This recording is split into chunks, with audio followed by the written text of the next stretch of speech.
Welcome to the world united. Welcome to the world united. The word health came from Old British English, holos, that which means total, holistic. WHOLE, whole. So from that word, holos came from, the word health came from. So even well-being, the word well came from Greek wealth, WELTH, wealth, not WEATLTH. WELTH, wealth in Greek language means well-being, wholesome being, to be wholesome. To be wholesome means physically, emotionally, socially, financially, spiritually, all aspects should be integrated and proper. That's what that we call as integrated and wholesome being. So in the modern scenario, when the examples which you have quoted about a boy on chemotherapy, vomiting, and unable to do anything to add, empower his well-being.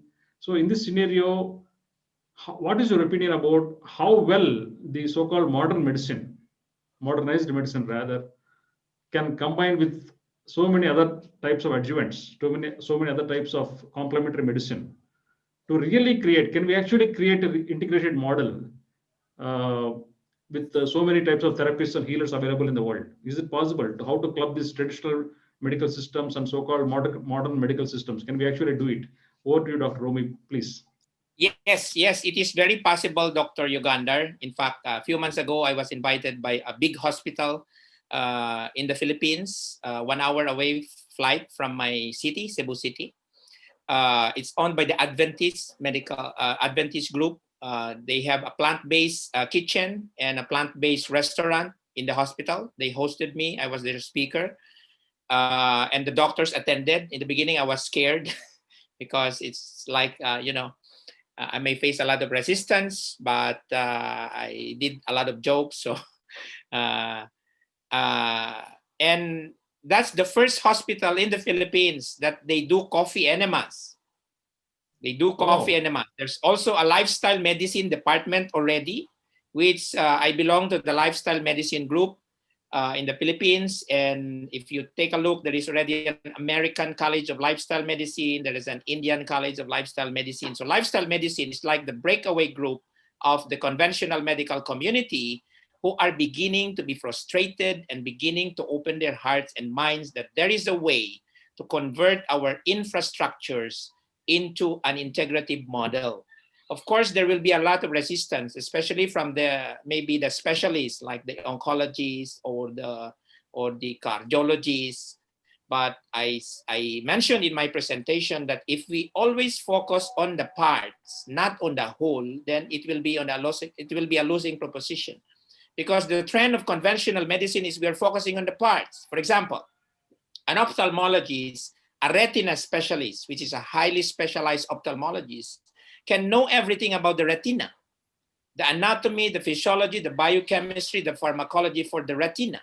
But it is possible if without paying attention, that specialist will lose attention and he may know everything about the retina, but he may no longer know a human being.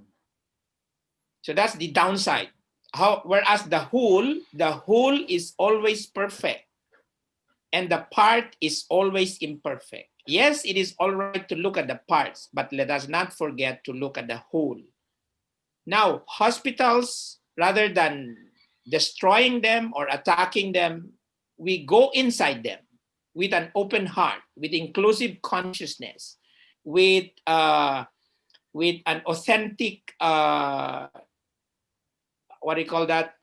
inclusive culture that we see it with appreciation, not with judgment.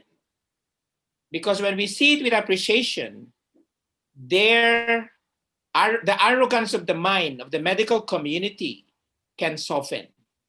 And we use the power of our hearts so that their arrogance of the mind can soften. And we are beginning to see gradually, slowly, the surrender of that arrogance of the mind, because it's really not sustainable. There are more and more diseases coming out. There are more and more drugs coming out.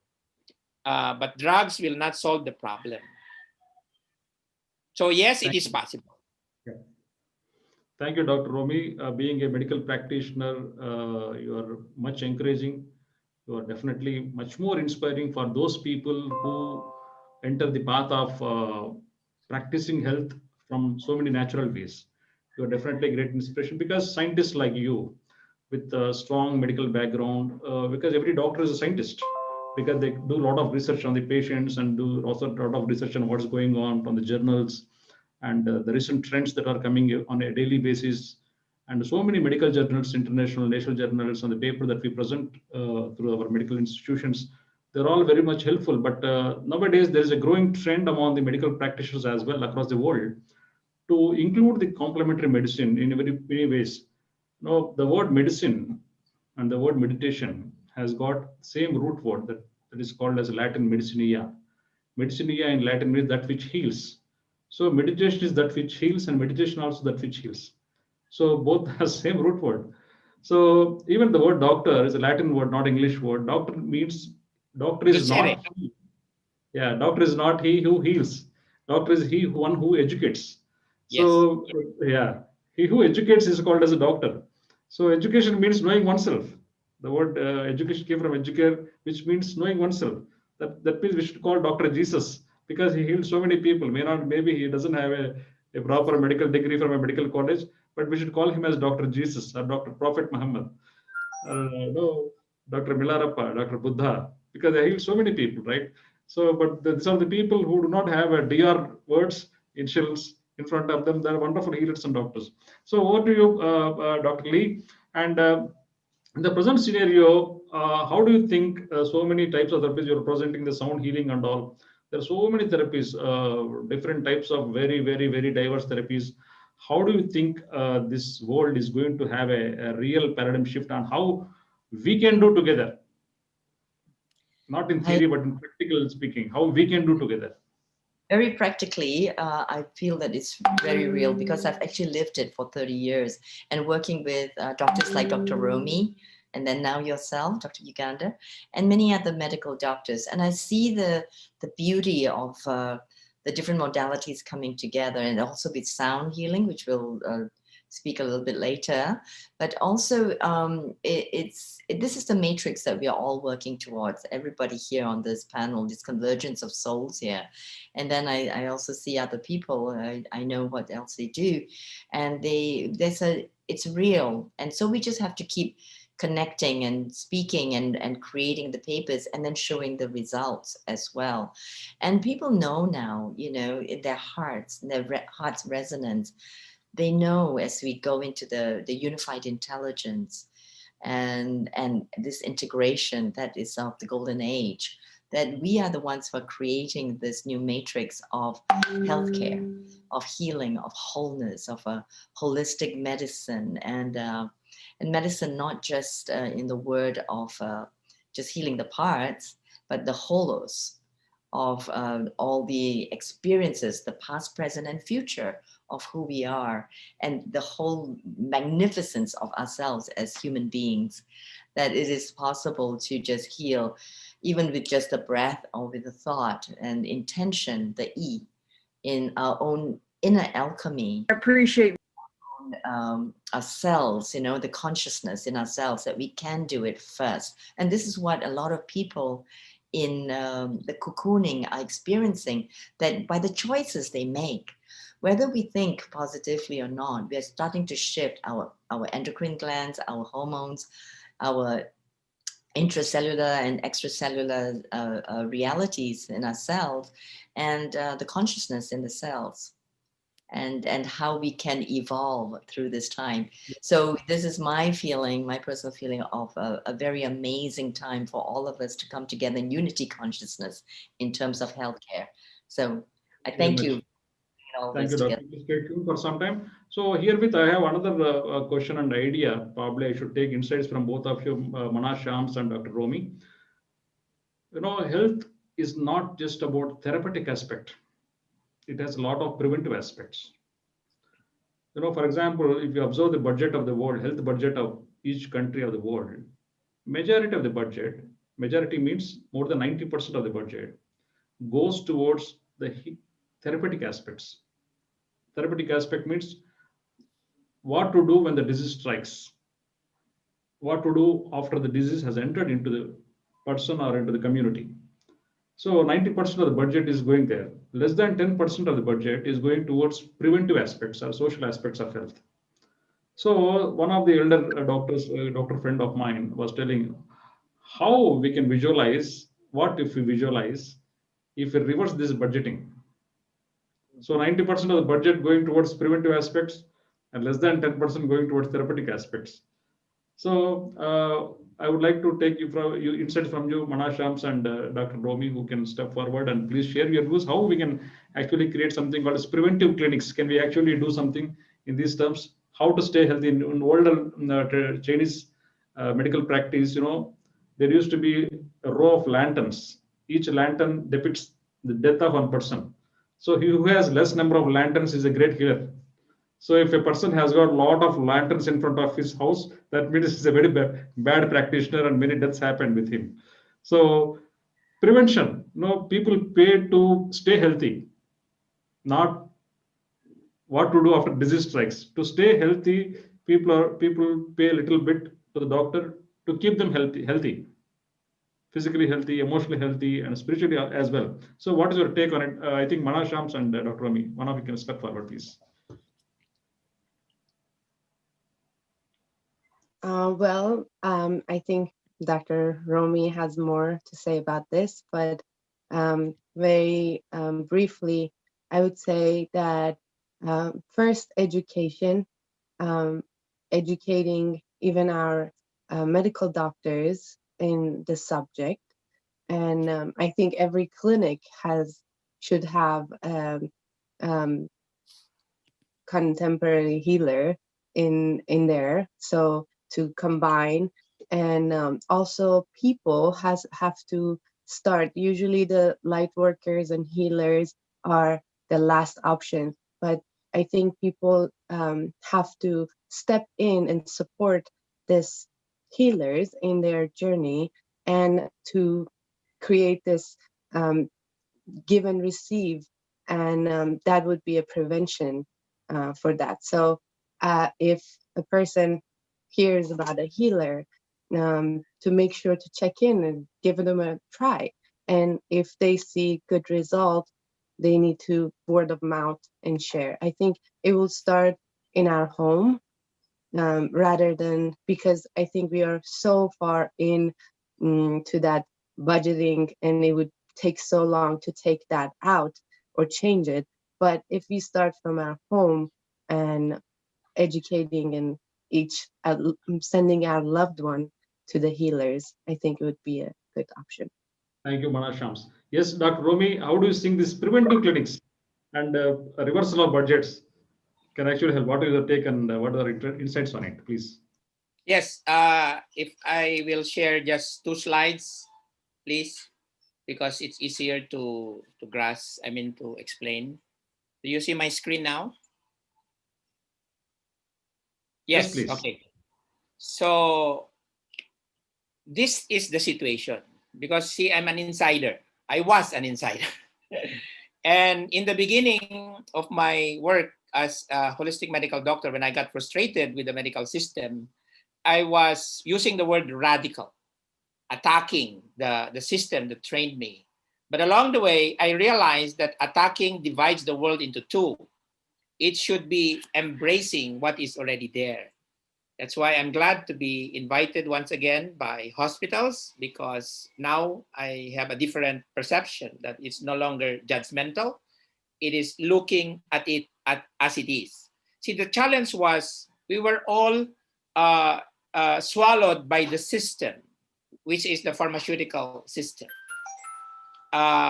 because it's very, it's very influential. Most of our medical conventions or conferences is sponsored. Our tickets are paid, our hotels are paid, and the topic is also geared towards a drug, like the launching of a new drug.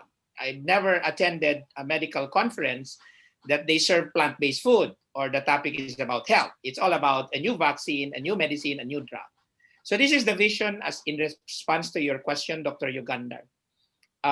Treat the symptom instead of treating the root cause. So the current healthcare system continue to produce medical students. So why don't we join forces together to build a new healthcare system and show a model that they could see? They could not just talking, but something that they could see, which we are trying in our own little ways in our holistic center in the Philippines. Like we changed our consultation room, the label.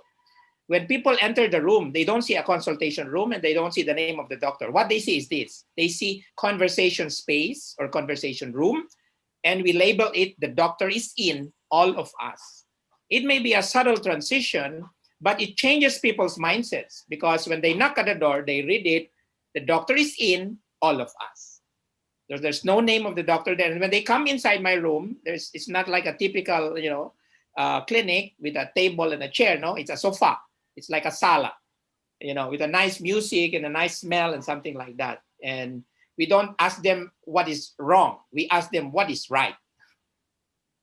So the doctor, which trained for 10 years, we trained for 10 years, but we complicated the simple. We went further and further away from nature, from wisdom. So we became intellectual MD, but pharmaceutically controlled and built by industries. The vision is if we create holistic centers as models, and there will also be a school, but instead of 10 years complicating the simple, maybe they just spend 1 month that the complicated is turned simple. And my one way of explaining to people that the complicated can become simple is this. There are more than 10,000 medical diagnoses right now. Just like for cancer, you have like diseases like you have systemic lupus erythematosus. What the heck is that? You have adenocarcinoma of the lungs. What the heck is that? These are just medical terms.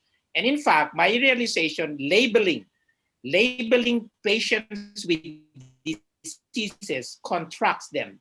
It's a sound. It is a vibration. It is a vibration. The moment we label them. So I tell people, whatever is the name of your disease, there are only 2 causes. There is a toxicity and there is a deficiency. Not just physically. It could be an energy toxicity. There is so much bitterness in your heart. There is so much stress in your heart. Something like that. So instead of medical students, maybe we could, inspire wholeness students. Instead of training them to prescribe, which I was, why don't we train them to empower? So they become wholeness doctors, patient-controlled and built by the people, and the main armament is empowering health, education, and natural food. The problem is with the present system, this is very much influential because it is easier to make money. It is easier to make money if you just treat the symptom and you don't need to spend a lot of time with the patient. You just tell the patient, you have cancer, you need to do chemo right away. Unconsciously, we inject fear to the patient. And fear, again, is a powerful vibration that closes us. Now, the good news, I will stop sharing now. The good news is there is now I will put in the chat box. There is a group called the centersnetwork.org, which our holistic center in the Philippines, Wellness Land Health Institute, is a member for the past 10 years. This is an international network of holistic centers that are program-based, education-based. Most hospital systems, medical systems are not program-based. They are not education-based. They are therapeutic-based, as what Dr. Yugandhar said.